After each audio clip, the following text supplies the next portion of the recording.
오늘은 알렉산더 엘더의 이야기를 하도록 하겠습니다. 기본적으로 멘탈이 중요하다. 멘탈적인 부분, 기술적인 부분을 얘기해서 자기만의 매매 원칙을 삼은 것이 바로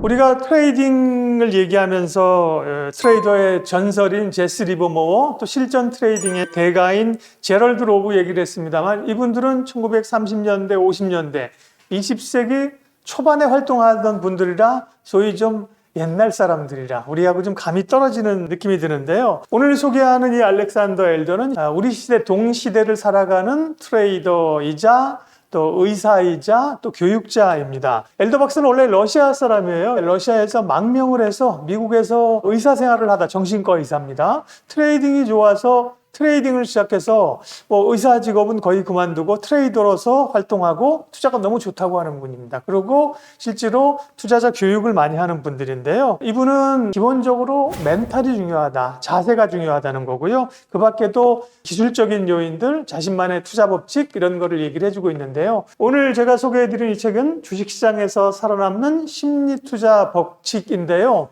기본적으로는 이 알렉산더 엘더가 트레이더이기 때문에요. 기술적 분석에 대해서 많이 얘기를 하고요. 또 이 멘탈, 투자자로서 나는 왜 투자하는가, 무엇을 보고 투자하는가, 언제 들어가고 어떻게 빠질 것인가, 이런 멘탈에 관한 얘기들을 굉장히 많이 해주고 있고요. 투자자로서의 멘탈에 관한 부분, 그리고 기술적 분석에 관한 기본적인 내용은 여러분들에게 과제를 넘기면서 제가 짧은 시간에 다 소개를 할 수 없기 때문에요. 투자자라면 이 정도 투자해서 책을 꼭 읽어보시기 바라겠습니다.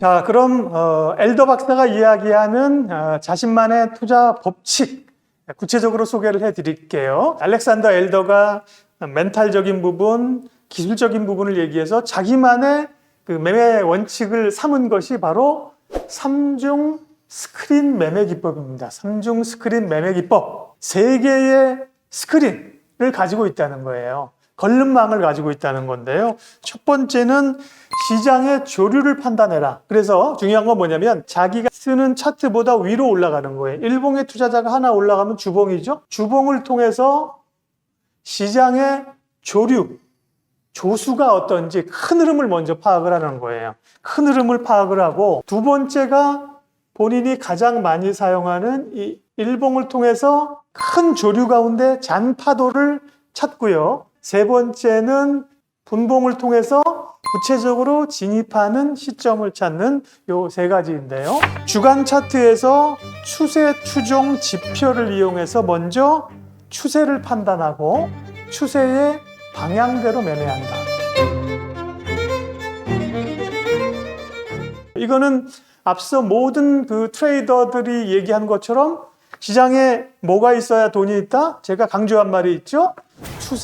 추세가 있어야 돈이 있다는 거죠. 알렉산더 엘더도 트레이더이기 때문에 주봉을 통해서 시장의 조수, 조류, 추세를 결국 파악하겠다는 거죠. 그러면 주봉에서 추세는 어떻게 파악하느냐? 알렉산더 엘더는 MACD라는 보조지표를 통해서 이 추세를 파악을 했어요. 그거는 잠시 후에 차트를 보면서 제가 한번 설명을 해드리도록 하겠고요. 두 번째 스크린은 일간 차트에서 오실레이터를 활용해라. 주간 차트가 상승 추세일 때 일간 차트가 하락할 때가 매수 기회라는 거예요.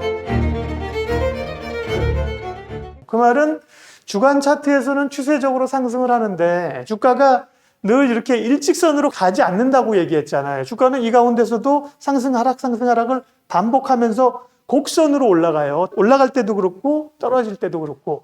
그러면 추세 속에서 이렇게 올라갈 때 사는 게 아니라 떨어질 때, 이때가 소위 조정을 거칠 때가 좋은 타이밍이라는 거예요. 자, 중요한 건 이거예요.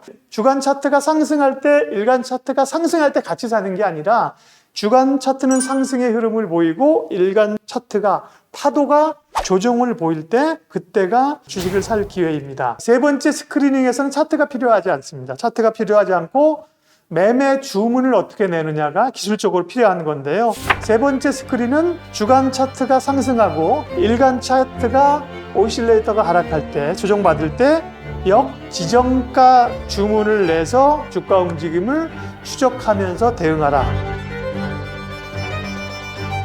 역지정가라는 게 조금 어려울 수 있는데요. 이를테면 어제 만약에 삼성전자가 9만 원에 끝났다고 하면 오늘 요거보다 한 호가 높은 9만 1,000원의 매수 주문을 내는 거예요. 그래서 추세를 확인했으면 어제보다도 주가가 조금 올라갈 때 상승할 때 주식에 들어가는 거죠. 요거는. 그죠? 만약에 이 밑으로 떨어지면 그날 매수 안 하고 기다리는 거예요. 국내에서는 역지정가 매수 주문이 허용이 안 돼요. 그러니까 전일 주가보다도 호가를 한 호가 올려서 조금 단기적으로는 높은 가격에 들어간다. 이게 이제 이 알렉산더 엘더가 얘기하는 3중 스크린 매매 기법이라는 거예요.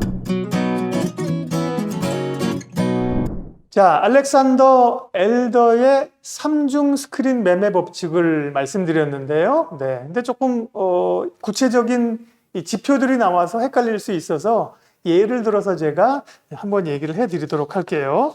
이게 많은 분들이 주목해 보고 있는 카카오라는 기업인데요. 자, 내가 카카오를 투자를 하려고 해. 나는 일봉을 가지고 투자해. 그럼 제일 먼저 첫 번째 스크린은 뭐다? 주봉으로 가는 거예요. 주봉으로 가서 주봉에 언젠가 이 상승 흐름을 타야 되는 거죠. 상승 흐름을 뭘로 보느냐? MACD 히스토그램으로 본다고 했습니다. 지표들은 각자의 지표를 더 활용하면 좋아요. 여기 제가 이제 MACD를 그려놨는데요. 알렉산더 엘더 박사 같은 경우는 이 중에서 오실레이터의 기울기가 이렇게 상승으로 전환될 때, 이런 때가 주봉상의 매수 타이밍이라는 거예요. 알렉산더 엘더가 얘기하는 주봉상의 매수 타이밍은 이런 시점. 네. 이후로 보면 주봉상 차트가 굉장히 추세 흐름을 나타내주고 있는 것이 보이잖아요. 자, 주봉은 추세 상승 흐름, 그 가운데 일봉에서는 조정을 받을 때가 매수 타이밍이라는 거죠. 그러면 아까 주봉에서 추세를 잡았는데요. 그게 2020년 한 5월쯤 됐어요. 이때부터 이제 상승세로 막 갑니다. 주봉상은. 일봉상으로는 예를 들면 올라가다가 조정받는 이런 때를 얘기하는 거죠. 그거를 엘더 박사는 강도지수 혹은 엘더레이로 자기는 잡았어요. 이게 이제 엘더레이의 베어 지수인데요. 그러니까 엘더 박사는 요게 이렇게 돌아서는 시점, 엘더레이로 봤을 때는 마이너스로 갔다가 플러스가 되는 시점, 요게 이제 일봉상 매수하기 좋은 시점이라고 얘기를 했어요. 네. 자, 알렉산더 엘더 박사가 얘기한 3중 스크린 매매 기법을 이 카카오의 예를 통해서 실제로 보여드렸습니다. 파트 2에서는 실제로 매매를 하면서 가장 중요한 게 위험 관리거든요. 그걸 어떻게 할 수 있는지 알렉산더 엘더의 비법을 공개하도록 하겠습니다.